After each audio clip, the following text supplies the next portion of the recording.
Welcome to BAS. It's Takeover Tuesday, y'all. Welcome, welcome, welcome.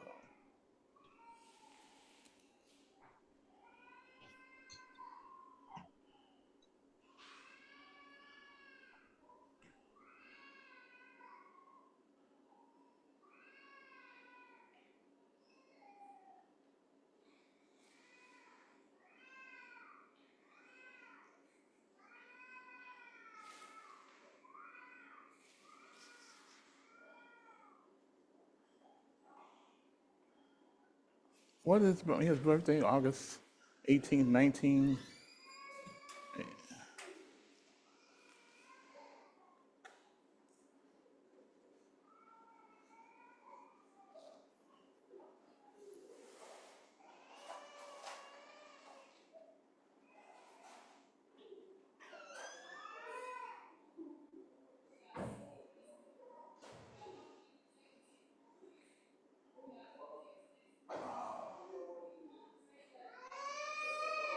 Welcome, welcome, welcome. It's Takeover Tuesday. Can't share the real song on YouTube, but I wanted to play Say It Loud. I'm black and I'm proud. Hey, hey. Say it loud. I'm black and I'm proud. Just a commercial from our Black Achievement Fund programs. The revolution will not be talked about. It's better to sit and meditate on what is and work on, or I meditate on the canvas, and after a while.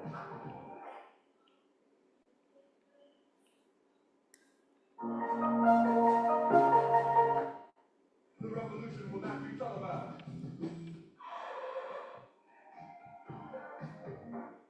I like to sit and meditate on what is I'm going to work on, or I meditate on the canvas, and after a while. Statements out to the people through his work, and you do the same thing, Q. So you're representing very well here on being the Malcolm Jamal Warner tribute. Now we're going to take some time right now to see Malcolm Jamal in action right here on the BAS Solutions Network.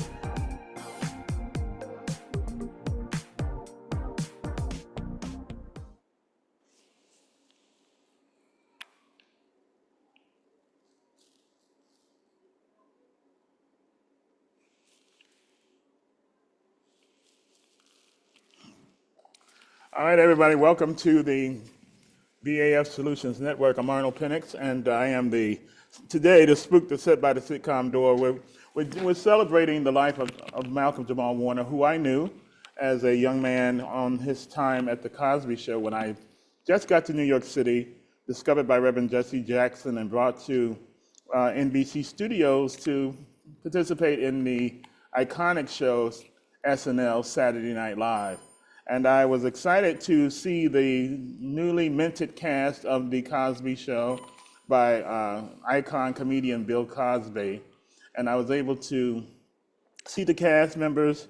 And the ironic thing about it, I didn't see Malcolm at that time. I saw little Keisha and Tempest Bledsoe, and I saw the other cast members, but Malcolm was not there as I remember seeing the whole situation. I met Malcolm when I got on the set of The Cosby Show a little bit later. And one of the stories I have to tell as a spook that's set by the sitcom door is that I was able to meet Malcolm when he hosted Saturday Night Live. He was one of the major, he did the whole sitcom thing, and I met Spike Lee, was there writing some of the sketches. And the ironic thing about it is that I had suggested a comedy sketch during the rehearsal period, and believe it or not, Spike was there, and I'm not gonna say he took it or stole it, but it ended up in the show, and I didn't get any credits for it. So I said one day I'm gonna write my book. Little did I know that I'll be here at the BAF Solutions Network telling how some ideas that were fleshed out for the Malcolm Jamal Warner SNL show was happened to be put in the show under the I guess the rating of Spike Lee. He had just put together a film called She's Gotta Have It. And She's Gotta Have It was a big film, so it just so happened that Malcolm Jamal Warner's show featured Spike Lee and cast member Nora Darling, who played the role in She's Gotta Have It. And She's Gotta Have It, of course, is what the movie is about, a woman who gotta have it. And so that's my spook that's set by the studio, the sitcom door.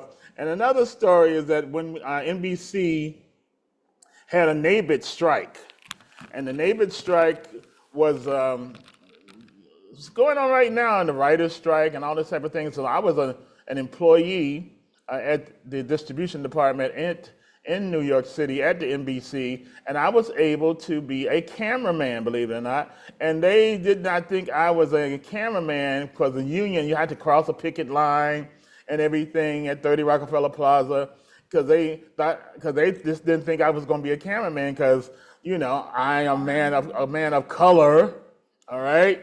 So being a man of color, I was considered, you know, well, he couldn't be a native cameraman, but I was working in the NBC distribution department, delivering packages and mail. And when the strike came, they needed cameramen. So I was able to be a cameraman. And the reason why I'm telling you this story is because one of the jobs that I had as a cameraman was filming Bill Cosby with Brian Gumbel. Brian Gumbel was one of the first, I think the first black anchor on the Today Show.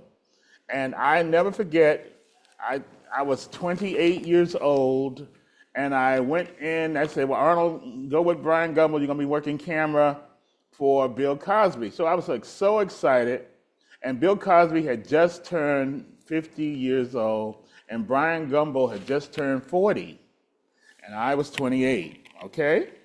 And I remember them feeling some type of way because they were aging. And I remember Bill Cosby had a big bowl of salad, no dressing.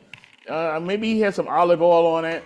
But I remember Bill having a huge, in his dressing room, while I was filming him talking to Brian Gumbel, and he gave some very sage advice to Brian Gumbel about his career. And I happened to be there, like the spook of typical spook that's set by the sitcom door, to hear Bill Cosby tell Brian Gumbel about longevity and staying true to his career. And Bill would eat his salad, and I would film them. And they asked me how old I was, and I said, I'm 28. And they were like, wow, 28. And like I said, but Gumbel had just turned 40, and Bill Cosby had just turned 50.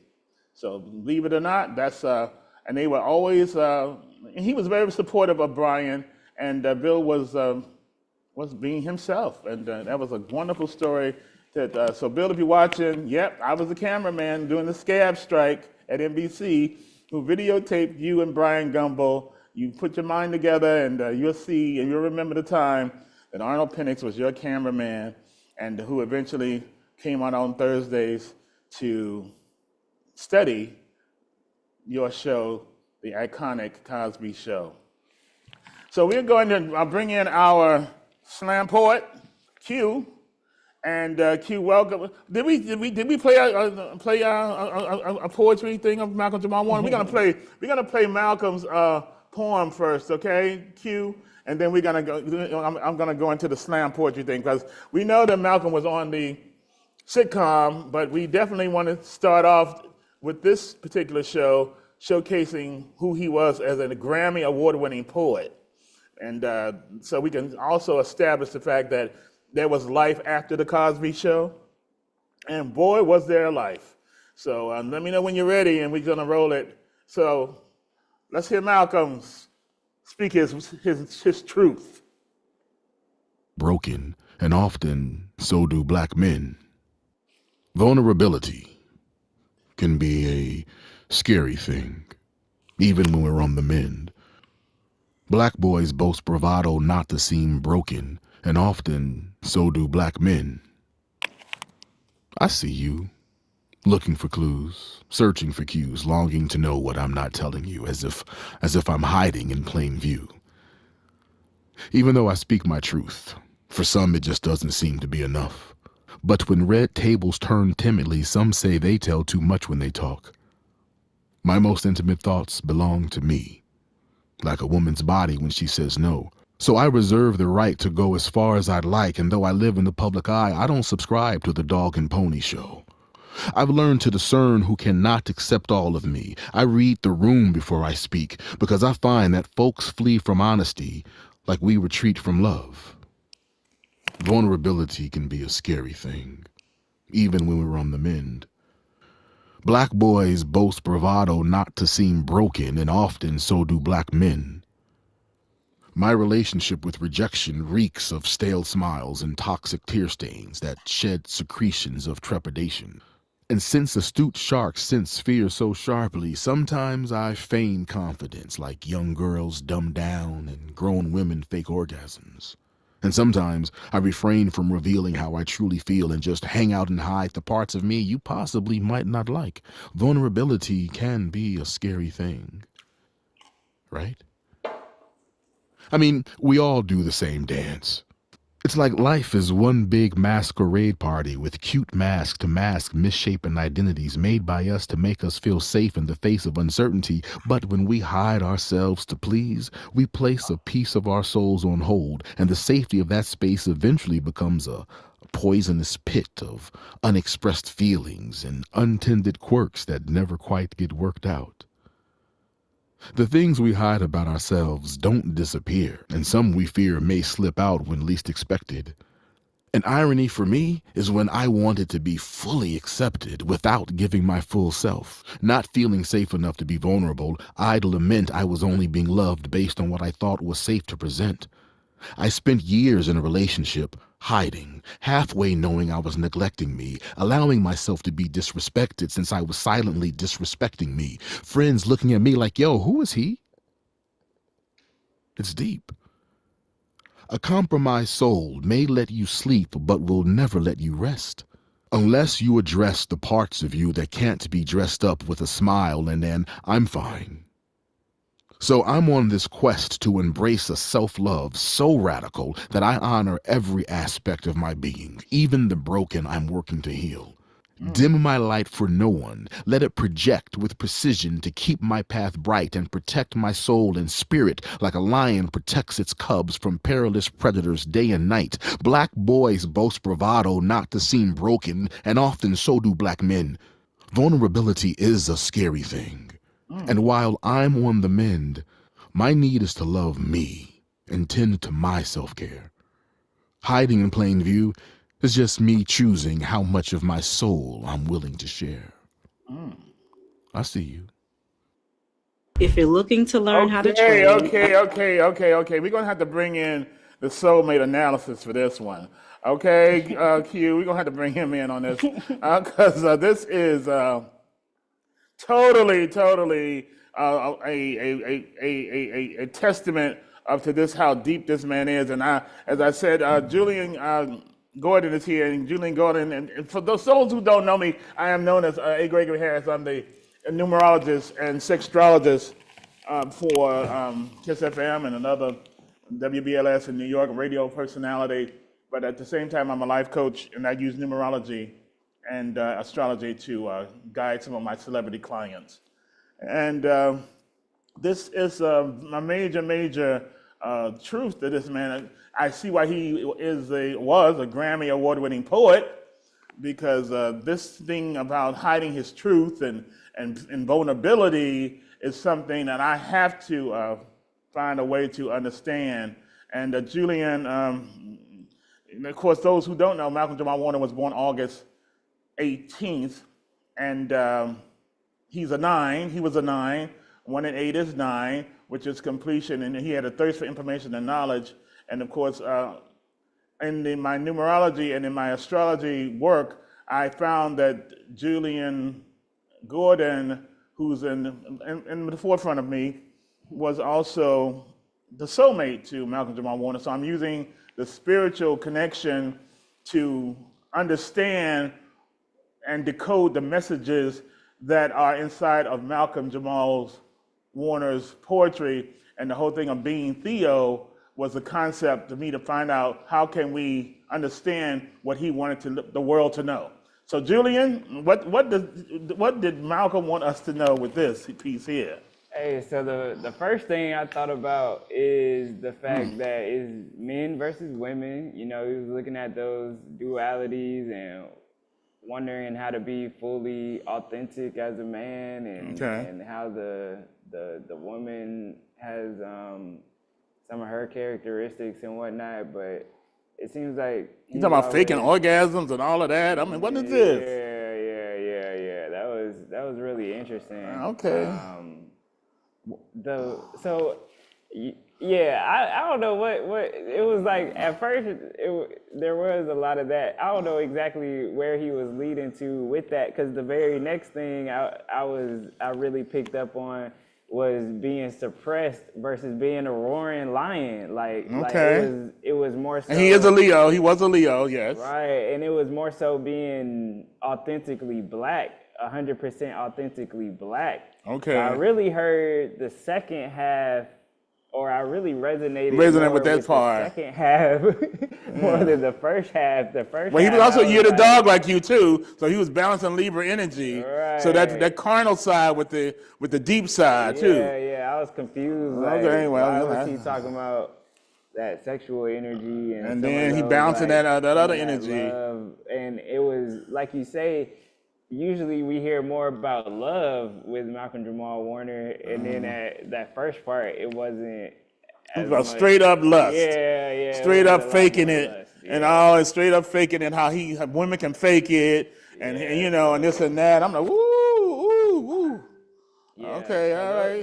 Those were my main, the main thing that I noticed was that back and forth with the and that's what his struggle.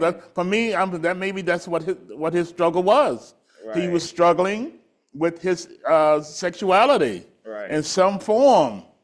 Okay, because and that makes a lot of sense. Being a Leo and being the year the dog, which is Michael Jackson, and all of the other yourself, you're the dog, and the focus on the righteous side and the conflict with the carnal side that people born with that energy have. It's a constant struggle and fight to keep themselves in a balanced state and not go too over on the sexual side or too over on the righteous side, but just trying to be totally equilibrium, if you can understand. Okay, of course. Yeah, I definitely. Yeah, and that's what you strive for in every day in life. We all do. We strive for every day in life just to keep our everything, even. But sometimes it does tip one way, and it does tip another way. And thinking about being balanced, I know I don't even express as much as he does. No, I never heard you talk like that. Yeah, I don't really express all. No, you body about it. You don't talk about it, but you body about it. Right. That's what's so funny about that. Okay, so that's what we're gonna talk. So Q, that's your cue, bro. That's your cue. And as our poet laureate for the Black Achievement Fund and for this show, I welcome you to the show as our poet laureate. And you being a Morehouse man, and you being the epitome of the Martin Luther King image. But we all know Martin Luther King had a dark side too. Okay, but he also was a Morehouse man. And just because you're a Morehouse man does not mean that you're not a man, correct? That's true. And since that's the case, I welcome you to Being Theo, the Malcolm Jamal Warner tribute, and slam poetry is what we are about. But at the same time, you're part of the Black Men's Lab. And before we go into the poetry, the Black Men's Lab is what this show really is all about. This show is about Black men being able to express themselves and to have some type of comfort zone and a safe space to be able to do that. And that's what happened last night at the Black Men's Lab. So I'd like to recap some of that before you go into your first poem. So just tell us a little bit about the exciting Black Men's Lab, because Bob Johnson appeared from Juneteenth, Atlanta, and we are on a campaign for him. So tell us a little bit about that in the Black Men's Lab financial buying gold and all that stuff, and your role with that, and then we'll go into your poetry, okay? Absolutely. So, one, I appreciate the platform and the ability to be able to share my creative works with you all. I'm really grateful for that opportunity. I don't want that to go past. And then, yeah, the Black Man Lab, safe, sacred healing space for Black men of all ages. We meet every Monday at the YMCA off Hamilton Road. Every Tuesday, we're at Arcoma Coffee over at Privy Stonecrest. And yeah, yesterday our topic of discussion was building generational wealth. So we talked about all the different ways that you can invest in that, whether it's life insurance, whether it's buying silver or gold, and getting an understanding of what assets are, getting an understanding of like, hey, if I only got $25, what can I do with that? So I was just really grateful to be able to hear that, see that, grab some of those nuggets. And then, like you said, Bob Johnson from Juneteenth, Atlanta, he had a successful open heart surgery, and he was able to come to the lab, and everybody was able to show him love. It's just beautiful to be able to see that, and a testament to his strength and being able to make it through something like that. And so we were able to sit there, fundraise on the spot for him, talk about his fundraiser that he has coming up Sunday, November 2nd, over at his house, and then the link to his GoFundMe. Because yeah, when you go through a surgery like that, bills really start to rack up. So we just really want to make sure that the way that he supports the community and pours back into the community, we want to be pouring back into him. So it was beautiful to be able to see that and see brothers come together in that way. And it was great for him to see me there because he had recommended me to come to the Black Men's Lab when I first started working with him as chief of staff at Juneteenth Atlanta. And so he was very happy to see me there last night and to see that I followed his advice. So definitely we are all pulling together as Black men, and the Malcolm Jamal Warner tribute definitely leads to that fact. And definitely Malcolm would have been a charter member of the Black Men's Lab. He definitely would have been.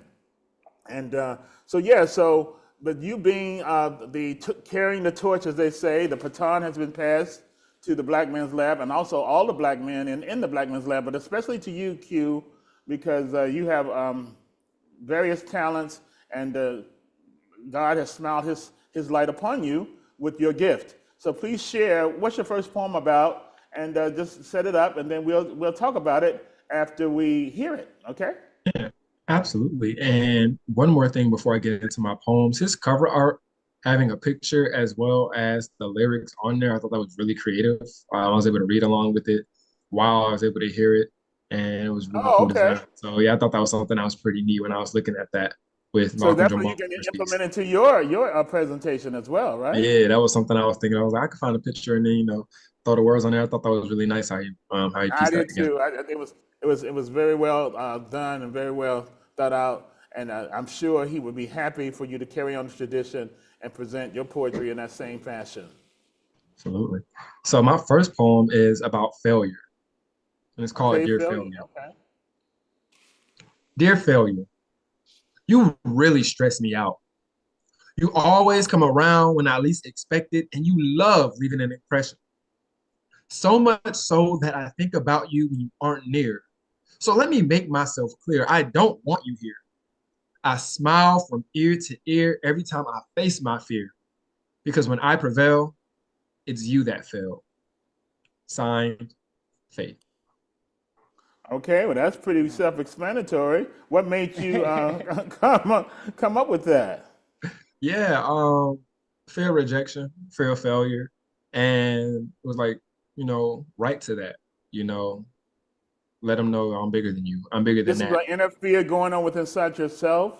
This is an inner Hmm. fear going on with inside yourself, Yeah. and That's even something realizing. that I'm still working through is that fear of rejection, that fear of failure, what that looks like. Um, yeah, that's still something I'm working through to this day. So And seeing that's it a as very like, Cancerian thing too. That's being that in fact that's very Cancerian. Cancers are very can be very insecure about certain things, and in case in point, me being a Cancer myself, it definitely part of our makeup, and that's why we're sort of kind of indirect in our approach to people because we don't like rejection, and so that fear becomes even more paramount. But what I can tell you is that put that aside and just go for it and just start it and not worry about any fear, because case in point, this whole project with the BEF Solutions Network, we didn't know how it was going to happen, what we were going to do,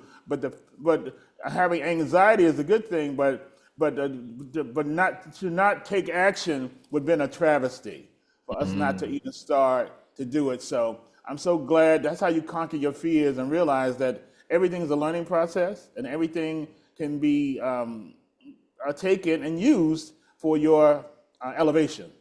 So definitely that's something that we all should learn, not only just cancers, but everyone in life. Life is about the journey, and it's about taking a chance and taking risk and taking action. And you'd be surprised how, if you don't react to things in a negative way and just take it as a God's way of leading you forward, just go and do it. As long as it's righteous and it comes from a good place, then you'll be okay. You'll be okay. Okay. What's your next poem, Q? So the next poem is called Then and Now. Then and Now. Okay. When I was younger, I used to observe other people and read like a lot. And now that I'm older, I express myself in similar ways to the real and fictional people I've known growing up.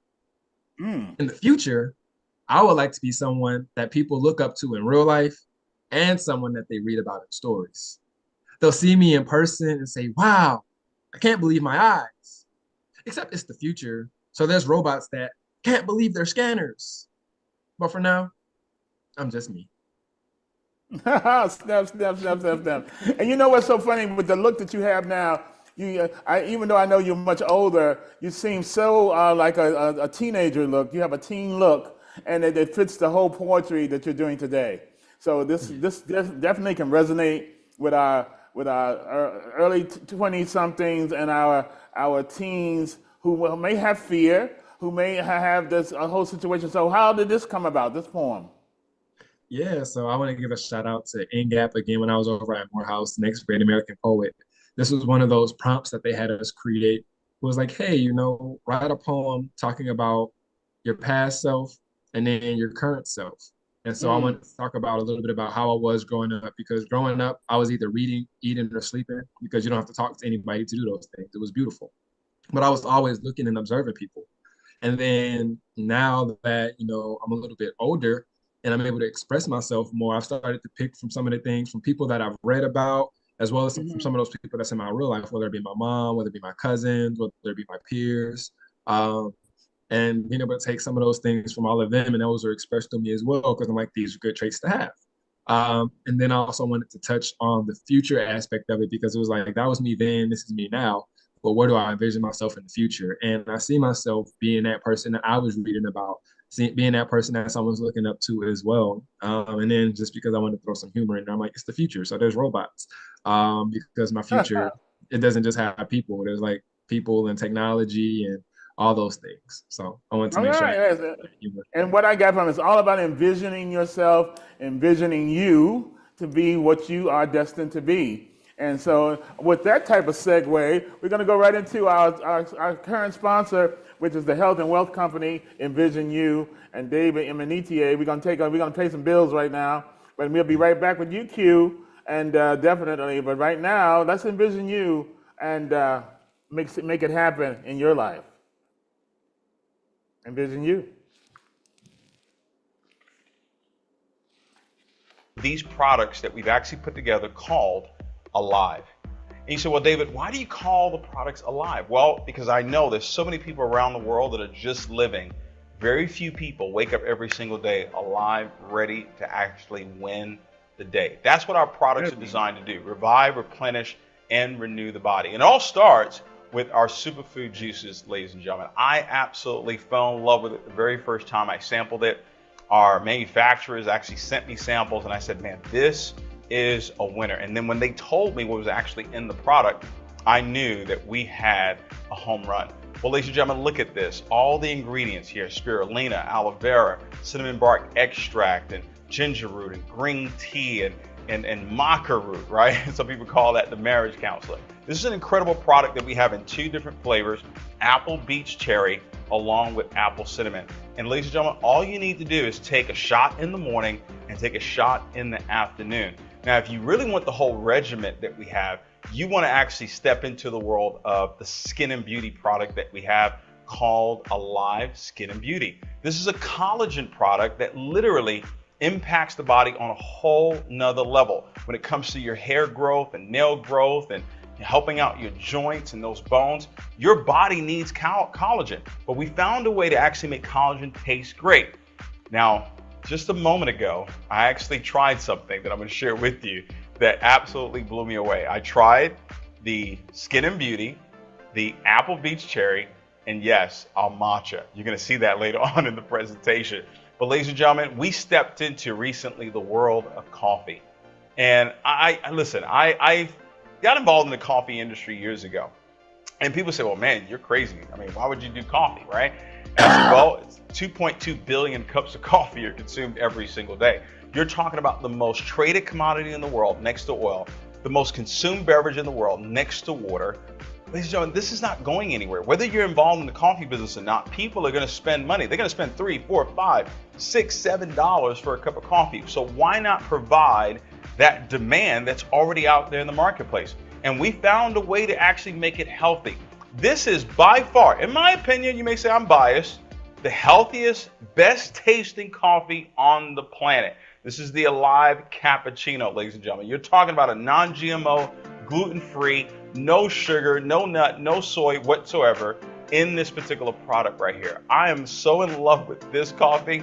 The first time I tried it, I knew that this was going to be the winner in our company. And look what's in it. You're talking about a premium Arabica bean coffee. You're talking about pomegranate and collagen tripeptides and dipeptides, and it's got okra in it. It's got asparagus in it, ladies and gentlemen. It's got pumpkin in it. It's got amino acids in this particular product. You say, well, how did you get 30 different vitamins and minerals all in one product?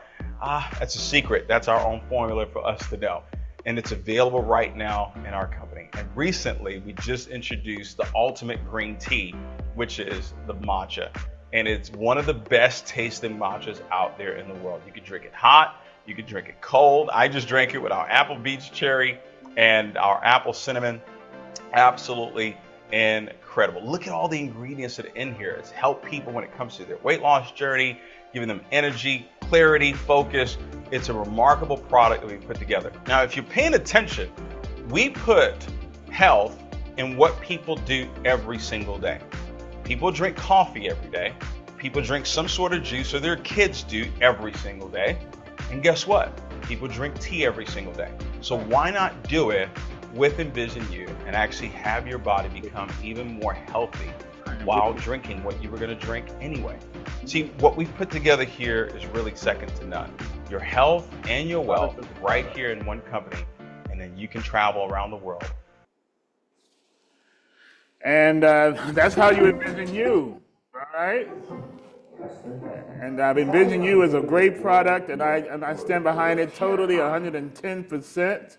And like I said, discipline yourself and envision you to be the power broker that you are destined to be. You're watching the BAF Solutions Network. I'm Arnold Penix, aka the Big Black Man, and we are currently paying tribute to Malcolm Jamal Warner. Being Theo is the concept, and how to be Theo is to be a person of expression and live your truth.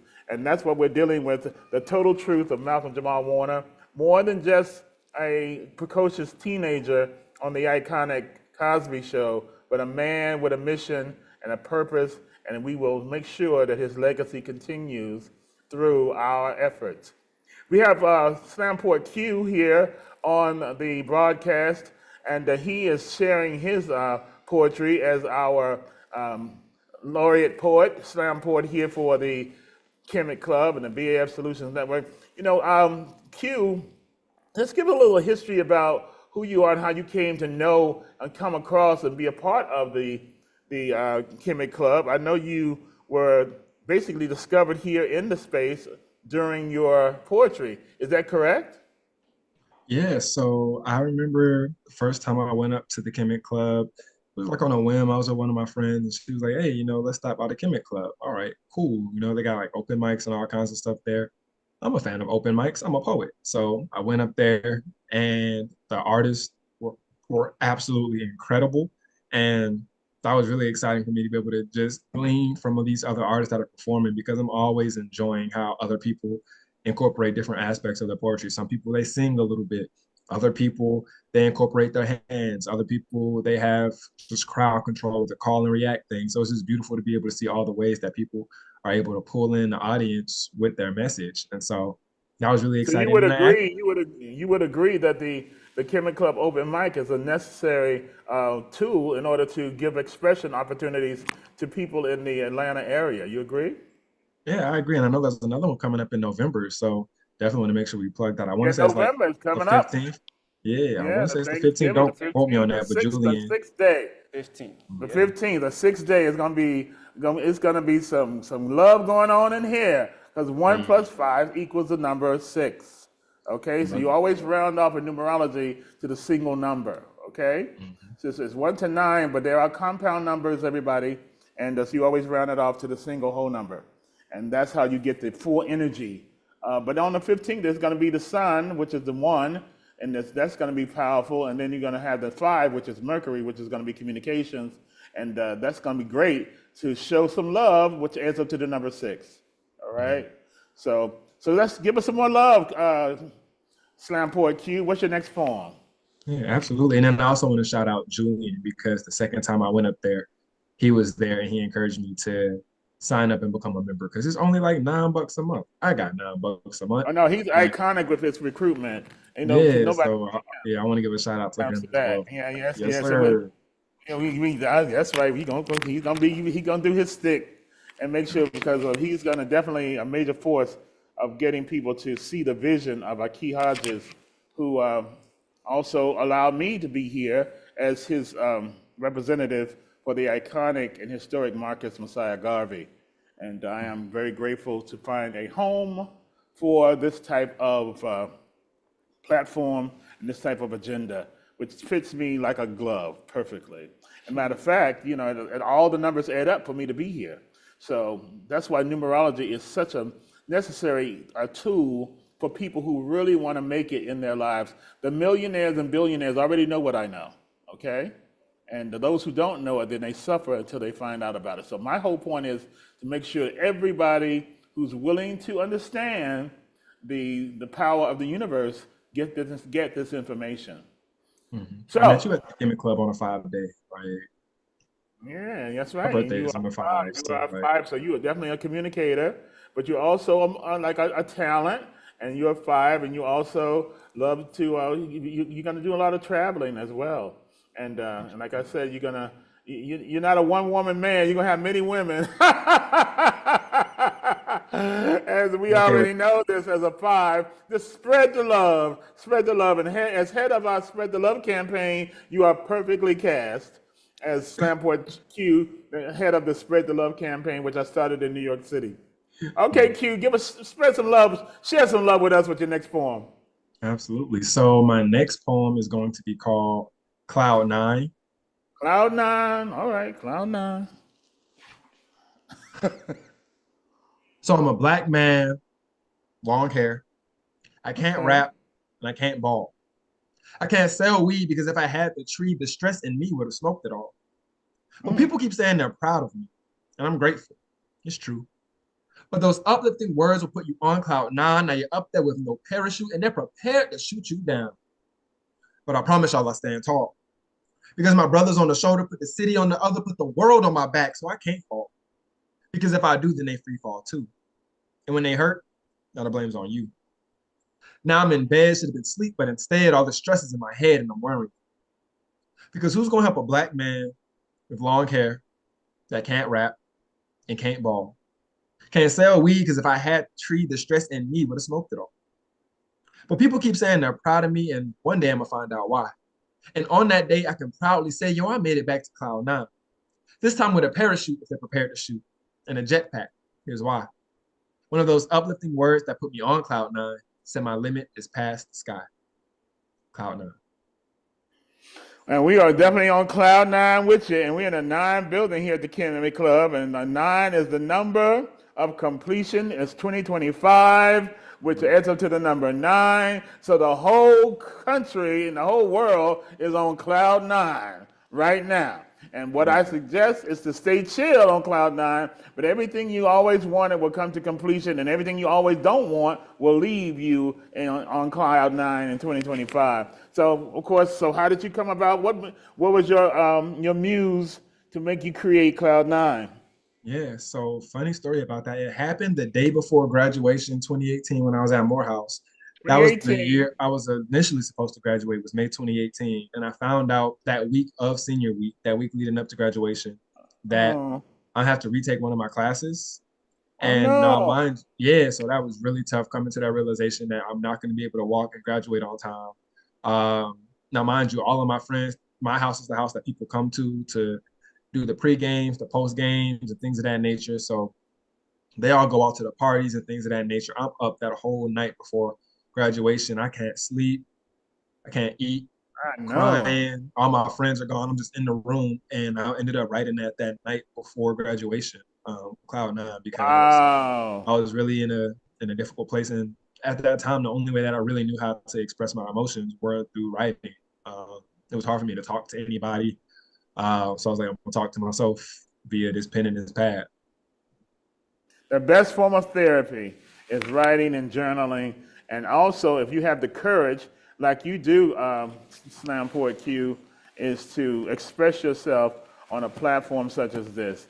So, yeah, man, enough words. I mean, it's self explanatory what you were feeling. You got one more poem, Q, before we go into our next analyzation. And we're going to hear Malcolm Jamal with another poem, and then we're going to have our analyzation breakdown by Mr. Gordon. Yeah, absolutely. So I'm really excited for this last poem that I'm gonna share. It's actually a song that's gonna be on my upcoming album, and it's called Oh, my okay, okay. Yes, You got. sir. I heard Lil Birdie told me about that too. That you got Word. a new cut out.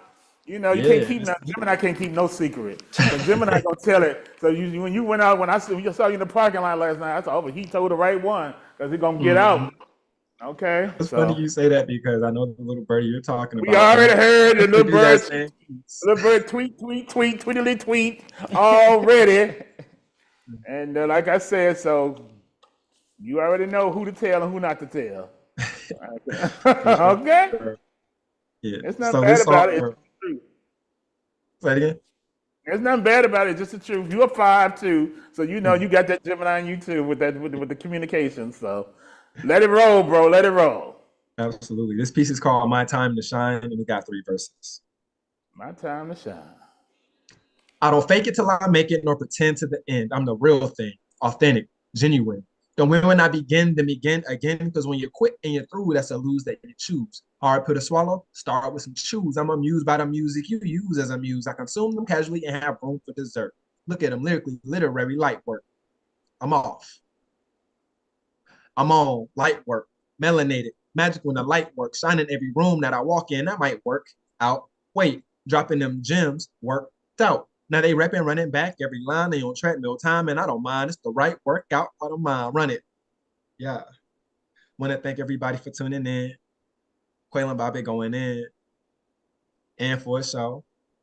First verse, intro. Second verse, come on, check. Yeah, I'm supposed to be working, writing a verse. Started rehearsing, got it memorized. That's when I realized back to my 9 to 5, paying bills, have to live. When I write, I feel alive. When I write, I reignite. I daydream, and I write at night. The pen's my soul. Every day, I'm a knight. Shea butter got me looking like shine and armor, planting seeds in the field like I am the farmer. On harvest day, my blessings coming back. The black like second terms for Obama. I'ma slide on the beat though. Time to go to sleep, so I'm off, gone. International time zone, worldwide where you're going, intercontinental, round and round. Beat the beat, pound for pound. King to queen, crown to crown, heads up, 10 toes down. You let it sound. Yeah, gotta let it breathe. I gotta breathe. Ah, Verse breathe. three, yeah. Trilogy, back to back to back, swinging for a fence, boy. I'm about to break a bat like humidity. Know you're feeling me. Hydroelectric, the flow gonna bring your energy. Thermal, what I spit inside inferno. When they blowing hot air, I switch up the tempo. I get the wind turbines by the winter time. You gotta wonder when he chill. Quit playing, I'm renewable.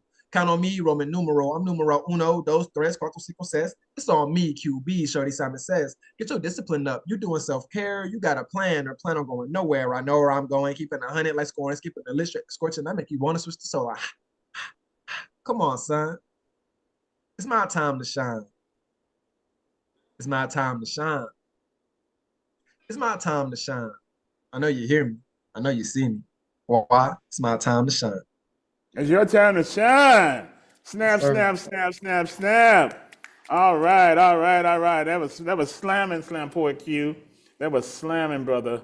I appreciate that. Yeah, Malcolm Jamal would be very proud of all his I guess you'd say the legacy builders with this poetry. Okay, so you were great. So we're gonna take a look at Malcolm Jamal Warner, his last poetry piece, and then we're gonna have an analyzation of that. But so stay with us, bro, because we are definitely winding out, coming to the close of our program. Okay, so let's roll another poem with Malcolm Jamal, and that was amazing, Q. I mean, you are definitely in your zone, spreading the love as you always do.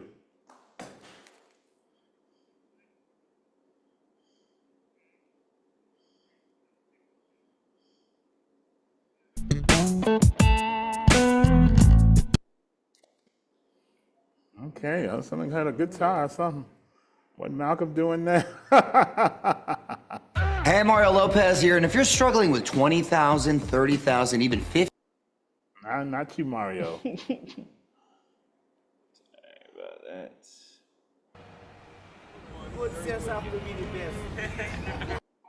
Got me twisted. The explosions of my emotions got me twisted. Uplifted momentarily, but fluctuations of my feelings be scaring me, cause change is a woman's prerogative. And my bearings be damn near inoperative, daring me to slip. So all I can grip is my crotch as they watch me pimp walk along the strip of self-consciousness, dripping with a wit nobody else can get.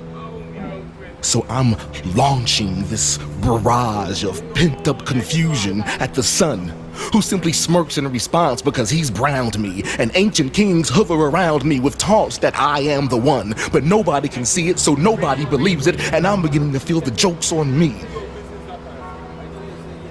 Have a smoke on me, my homies suggest. So I ingest nature's way of getting me high, which only brings my bravado closer to the truth. You ever seen a real man cry? I mean, boo-hoo, like only a woman's supposed to, and don't know why. So I stumble on to my humble home, with fears that the woman beside me can see the Achilles heel of my masculinity, so I slap her around as a diversionary tactic, when in fact, it's me who feels abused. Getting used to wearing this hope around my neck like a noose. Loose enough for me to breathe the dope I need in my veins to keep me sane. Reigning in the vanity of this insanity running around in my head, it's vital that I cling to the titled victim instead of culprit. The dope, it keeps me numb. Too scared to run, I just sit and pray that someone either comes and takes me away or takes me out, because whatever I say still makes me out to be the bad guy. I've had lies hurled at me before, but it's hope that makes me hardcore. For no one can understand the fears of a black man except another black man, but we don't stand around holding hands. We hold in our hands cans of Colt 45s or just 40s of whatever to help weather the lies that drive us to this form of therapy. And hope is scaring me into believing there's a better way. Like Run and Daryl used to say, the answers you seek are in front of your face. But what happens if you're faceless and nameless? The dope makes the pain less. And the strain stresses my tresses until they lock and change into dangling reins so the forces can pull me back because I can no longer hold my horses due to the fact that my lungs are full of the hay that I smoke every day to feed what I need to get me through the day.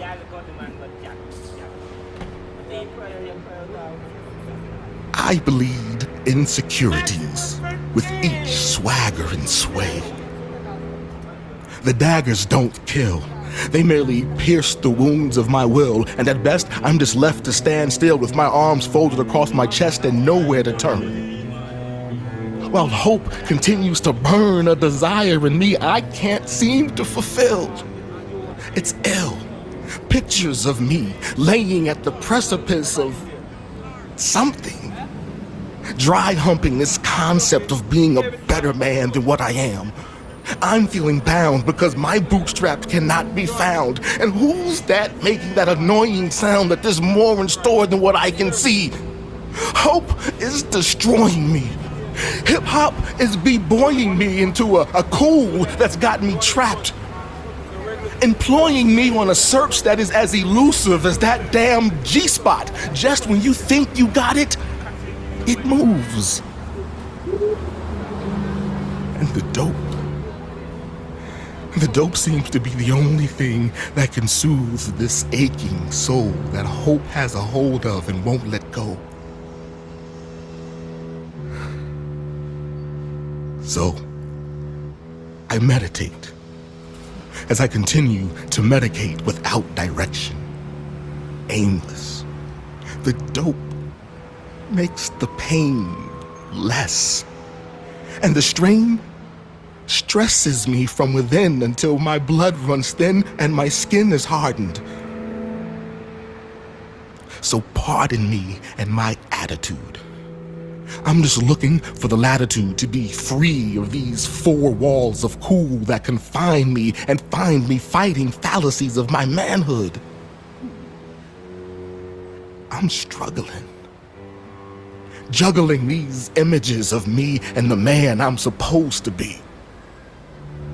Somebody, please, save me. Because all this hope and all this dope is about to cave me in.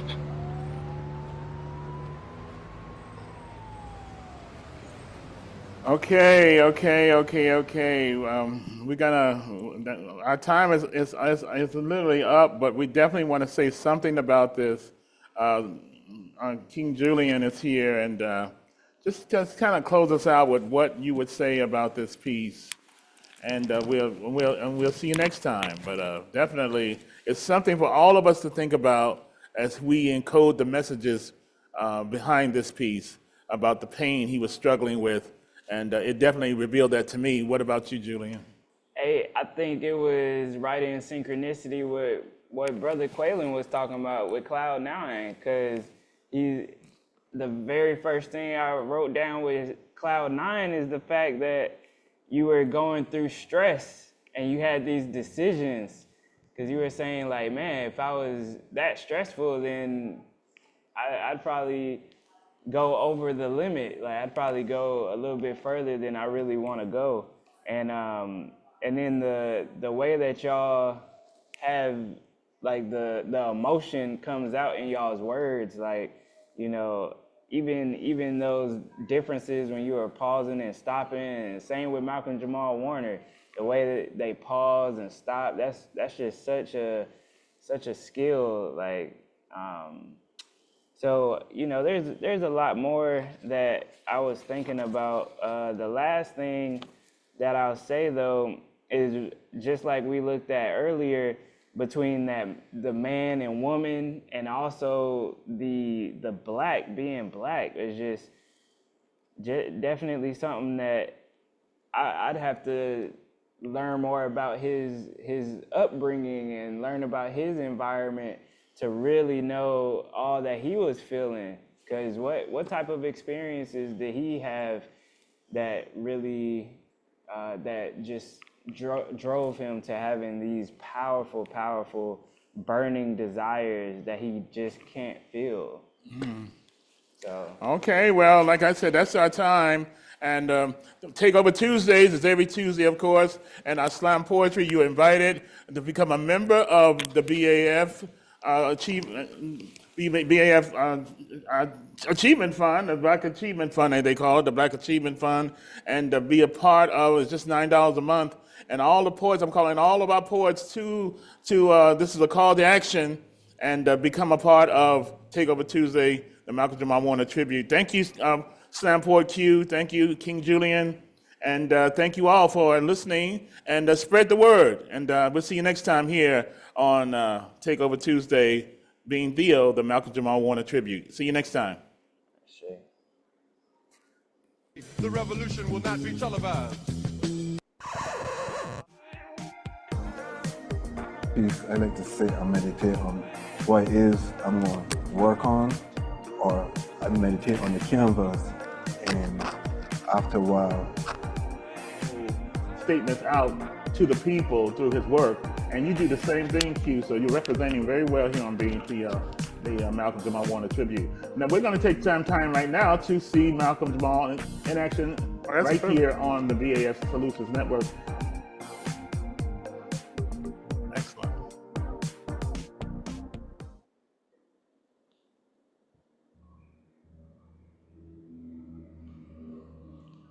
Join us. Oh. Much love. All right, Q. Great work, man. Fantastic. Appreciate it. I like that. And I like those poems. I like those poems he shared.